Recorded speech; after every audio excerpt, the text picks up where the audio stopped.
दोस्तों मैं लेकर आ गया हूँ आप लोग के लिए बिल्कुल ही नई अनाइम। तो चलिए इसे शुरू करते हैं।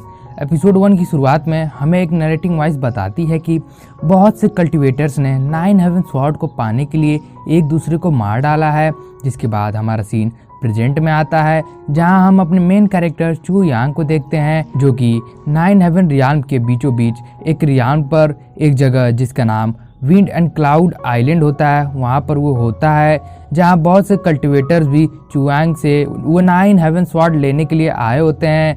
जहाँ चू यांग और उन कल्टिवेटर्स में फाइट स्टार्ट हो जाता है, जहाँ चू यांग अपने मार्शल आर्ट्स और अपने स्वॉर्ड का यूज कर उन सभी को अच्छा टक्कर दे रहा होता है और मार भी रहा होता है। तब उन कल्टिवेटर्स में से एक बंदा बोलता है कि यांग, तुम्हारी अच्छी किस्मत थी कि तुम्हें वो स्वॉर्ड मिल गया, पर अगर तुम वो स्वॉर्ड हमें दे देते हो तो हम तुम्हें यहाँ से जिंदा छोड़ देंगे। जिस पर यांग बोलता है कि लगता है तुम्हें अपने जुबान पर लगाम लगाना नहीं आता है, इसीलिए तुम ऐसी बहकी बहकी बातें कर रहे हो।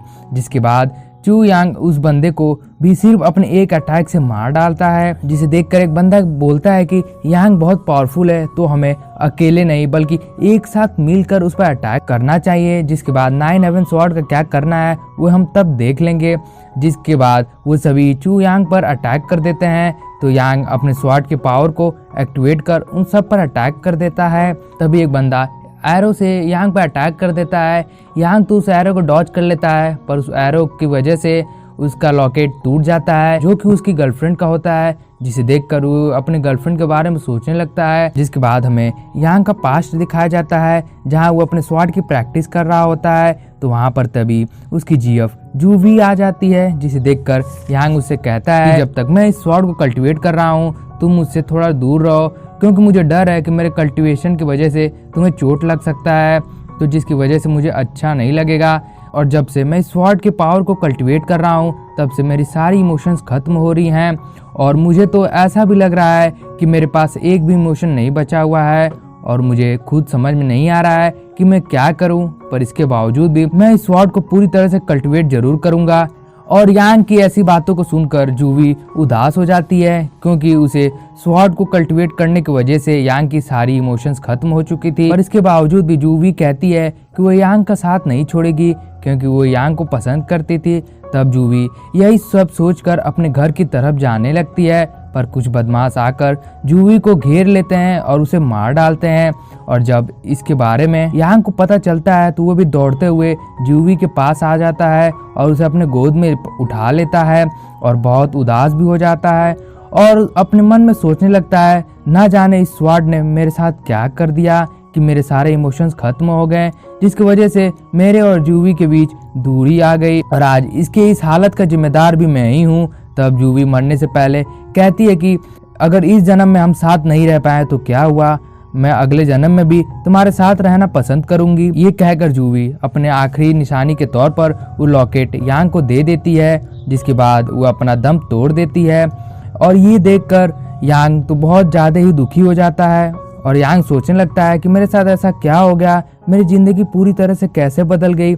जिसके बाद हमें प्रेजेंट का सीन दिखाया जाता है, जहां वो लॉकेट टूट जाने की वजह से यांग बहुत गुस्सा हो गया था और अपने स्वॉर्ड के पावर का यूज कर उन सभी को एक ही बार में खत्म कर देता है। जिसके बाद वहां का वेदर चेंज होने लगता है, और वहां पर हेवन से 3 एल्डर आते हैं, जो आते ही यांग पर अटैक कर देते हैं, और वो यांग से कहते हैं कि स्वॉर्ड की वजह से तुमने बहुत से लोगों को मार डाला है, इसीलिए अब तुम्हें मरना होगा। दरअसल ये सभी उस स्वॉर्ड के लिए आए होते हैं, ये सब यांग ने बहुत से लोगों को मार दिया है, ये बहाना देकर यांग को मारना चाहते थे ताकि वो सब उस स्वॉर्ड को ले सकें। तब यांग कहता है कि तुम सब मुझे मारने के लिए आए हो, पर तुम सब भी यहाँ से जिंदा नहीं बच के जा पाओगे। जिस पर एक एल्डर बोलता है कि यांग, तुम अभी हमारे पावर के बारे में नहीं जानते हो कि हम क्या कर सकते हैं। और ये कहकर वह एल्डर यांग पर अटैक कर देता है।